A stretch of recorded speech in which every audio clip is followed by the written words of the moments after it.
Assalamualaikum warahmatullahi wabarakatuh. Perkenalkan, nama saya Dia Septiani, NBI 12219000121 dari program studi akuntansi. Di sini saya akan membahas tentang mata kuliah manajemen strategi.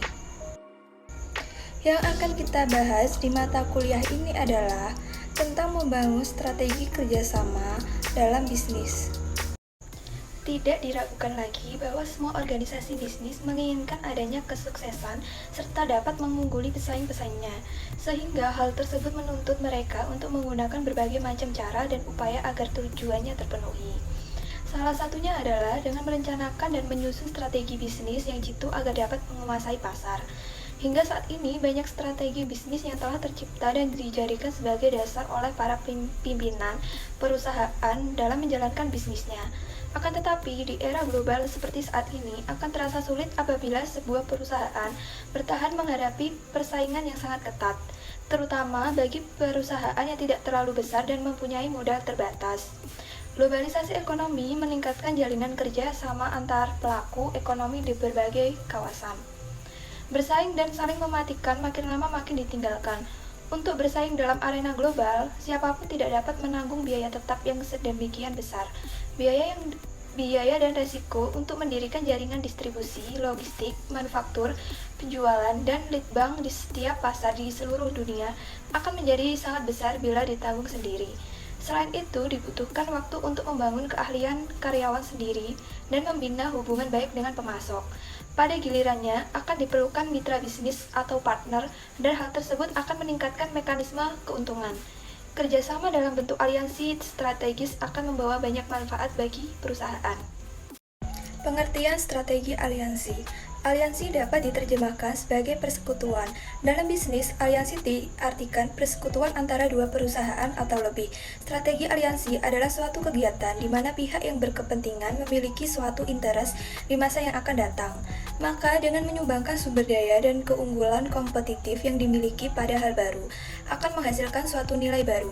Menurut Sinkota, Ronkainen, dan Moffett mengatakan bahwa aliansi merupakan hubungan partnership baik formal maupun informal antara dua perusahaan atau lebih untuk tujuan bisnis. Sebagai contoh, Kodak dan Fuji bekerja sama dengan 3 perusahaan pembuat kamera untuk membuat kreatif ke film baru. Kolaborasi tersebut memungkinkan Kodak dan Fuji berbagi biaya perkembangan dan mencegah perang iklan jika kedua perusahaan tersebut menunjukkan kredit yang berbeda.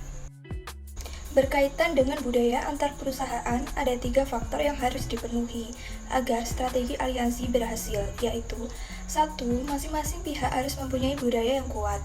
2. Agar bisa membangun corporate image satu sama lain harus saling mengisi. 3. Berkaitan dengan core competence, di mana perusahaan mengarahkan penguasaannya kepada hal-hal yang bersifat keunggulan kompetitif, maka budaya harus dipersatukan. Alasan perusahaan mengembangkan aliansi strategis. Partisipasi aliansi strategis dapat berdasarkan 3 jenis dari situasi pasar dasar: siklus lambat, siklus standar, dan siklus cepat. 1. Pasar siklus lambat. Perusahaan dalam siklus lambat berusaha untuk memasuki pasar yang terbatas dan berusaha untuk mendirikan waralaba dalam pasar-pasar baru. 2. Pasar siklus standar. Dalam pasar siklus standar yang seringkali berukuran besar dan berorientasi pada skala ekonomi, aliansi lebih mungkin terjadi antara pihak-pihak yang sumber daya, kapabilitas, dan kompetensi intinya saling melengkapi. Dalam pasar di mana skala ekonomi merupakan faktor penting untuk keseimbangan dan keunggulan kompetitif, aliansi internasional besar berguna karena dasar nasional mungkin terlalu kecil untuk mendukung bisnis yang pada hakikatnya berskala efisien. Oleh karena itu, meningkatnya globalisasi pasar menjanjikan peluang-peluang untuk mengkombinasikan sumber daya, kapabilitas, dan kompetensi. Yang selanjutnya ketiga yaitu pasar siklus cepat. Pasar siklus cepat memiliki seperti pasar barang-barang elektronik, menciptakan insentif untuk kerjasama karena pengembangan, pabrikasi, dan distribusi barang dan jasa yang baru dapat terjadi dengan lebih cepat. Kerjasama yang erat antara perusahaan dengan pelanggan membutuhkan perumusan ulang secara lebih sering daripada pasar siklus lambat dan siklus standar. Jadi, manfaat dari aliansi dalam pasar siklus cepat adalah kesempatan dalam memasuki pasar baru, perjanjian kerjasama antara perusahaan-perusahaan yang bersaing dalam pasar siklus cepat, di mana terdapat tingkat ketidakpastian yang signifikan, juga dapat mengarah pada pengembangan produk-produk standar. Joint venture. Joint venture merupakan perusahaan baru yang didirikan atas dasar kerjasama antara beberapa perusahaan yang berdiri sendiri. Adapun ciri-ciri joint venture diantaranya: A. Merupakan perusahaan baru yang didirikan bersama oleh beberapa perusahaan. B. Modal terdiri dari pengetahuan dan modal yang disediakan para pendiri. C. Joint venture adalah perusahaan asing dengan modal nasional, harus berbentuk perseroan terbatas.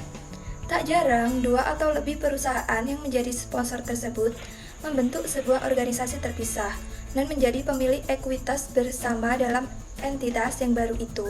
Jenis hubungan kerjasama atau cooperative arrangement yang lain meliputi kemitraan penelitian dan pengembangan, kesepakatan lintas distribusi, kesepakatan lintas lisensi, kesepakatan lintas manufaktur, dan konsorsium penawaran bersama.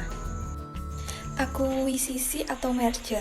Akuisisi adalah pengambilan alihan atau takeover sebuah perusahaan dengan membeli saham atau aset perusahaan tersebut.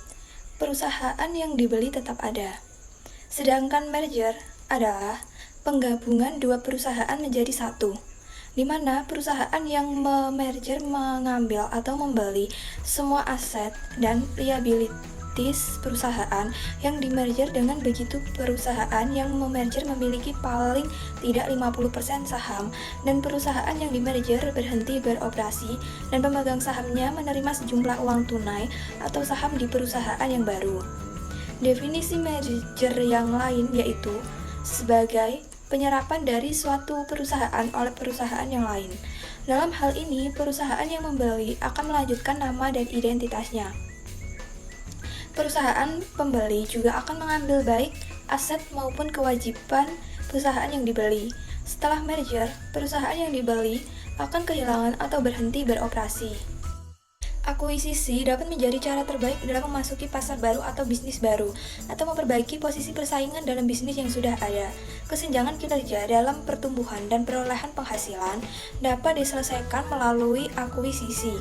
Pada sisi lain, kesenjangan profitabilitas dapat diperkecil melalui divestasi atau lawan investasi dari perusahaan yang kurang menguntungkan. Pilihan akuisisi dapat diidentifikasi melalui pendekatan riset, pendekatan kesempatan, atau perpaduan keduanya. 1. Pendekatan riset. Pendekatan ini melibatkan analisis sektor perekonomian yang bercakupan luas dengan melalui penyerdanaan, penyempitan, atau pemangkasan dunia industri, dan berbagai pilihan dalam industri. Akuisisi dapat dilakukan secara terbuka atau tertutup. 2. Pendekatan kesempatan. Pendekatan ini menggabungkan keputusan akuisisi sebagai hasil dari proses manajemen strategi dan tujuan dari proses analisis, di mana perusahaan yang akan diakuisisi dipilih dari penyelidikan yang luas dari berbagai industri dan organisasi. 3. Negosiasi akuisisi. Jika perusahaan yang akan diakuisisi dan digabung telah ditetapkan dan dipilih, maka langkah selanjutnya melakukan proses pertemuan pendahuluan, proses negosiasi, dan seterusnya sampai tahap perencanaan persetujuan final. Yang keempat, integrasi penggabungan dan akuisisi. Perencanaan transisi sebaiknya merupakan bagian dari proses negosiasi, khususnya jika perusahaan memperolehnya. Perusahaan pembeli ingin mempertahankan manajemen puncak dari perusahaan yang dibeli atau perusahaan yang diakuisisi atau yang digabung. Cara memenuhi sumber daya dan kapabilitas menggunakan merger dan akuisisi. Untuk mendapatkan sumber daya dan kapabilitas yang baru melalui pasar faktor, pengembangan internal dan kerjasama, terdapat kesulitan akibat keadaan yang membatasinya. Merger dan akuisisi memberikan kemungkinan untuk mendapatkan sistem pengetahuan secara menyeluruh yang berakibat pada kesatuan kontrol. Akuisisi sumber daya dan kapabilitas memberikan kepada pengakuisisi pengendalian penuh dalam kesatuan institusi yang penyebaran informasinya memberikan keunggulan. Pertukaran informasi dan keterampilan dalam satu perusahaan lebih mudah untuk mengorganisasikan dan akan lebih efektif daripada joint venture dibandingkan dengan alternatif lain. Sumber daya dan kapabilitas yang bernilai strategik relatif lebih mudah ditransfer melalui merger dan akuisisi. Sumber daya yang diperoleh dari merger dan akuisisi memiliki keunggulan karena tidak dibatasi sumber daya dan kapabilitas yang ada. Kesimpulan dari materi yang saya bawakan yaitu, aliansi strategis adalah kemitraan di antara perusahaan-perusahaan yang mengkombinasikan sumber daya, kapabilitas, dan kompetensi inti mereka untuk memenuhi kepentingan bersama dalam perancangan, produksi, atau distribusi barang atau jasa. Salah satu ciri dari aliansi strategis adalah bahwa strategi ini memungkinkan perusahaan untuk mendayagunakan sumber daya mereka.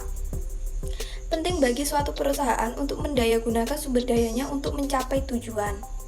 Pada tingkat yang lebih luas, sebagian pihak percaya bahwa melalui aliansi strategis, maka perusahaan dapat mengatasi hambatan-hambatan dalam mencapai tujuan. Di antara bentuk strategi aliansi adalah joint venture dan akuisisi atau merger, di mana joint venture merupakan perusahaan baru yang didirikan atas dasar kerjasama antara beberapa perusahaan yang berdiri sendiri. Merger dan akuisisi tepat untuk memenuhi kekurangan sumber daya. Jika sumber daya yang dibutuhkan memiliki nilai strategik yang tinggi, di samping hal tersebut juga disyaratkan adanya perbedaan yang kuat dengan sumber daya yang ada, serta adanya ketidakpastian pasar dan teknologi yang moderat atau rendah. Merger dan akuisisi akan menghasilkan kesejahteraan pemegang saham dengan diperolehnya abnormal return yang positif bagi perusahaan pengakuisisi maupun yang diakuisisi. Jika kedua perusahaan tersebut memiliki sumber daya yang bernilai strategik yang terspesialisasi. Demikian materi tentang membangun strategi kerjasama dalam bisnis yang bisa saya sampaikan. Jika ada salah kata atau ucapan, mohon dimaklumi. Sekian dan terima kasih.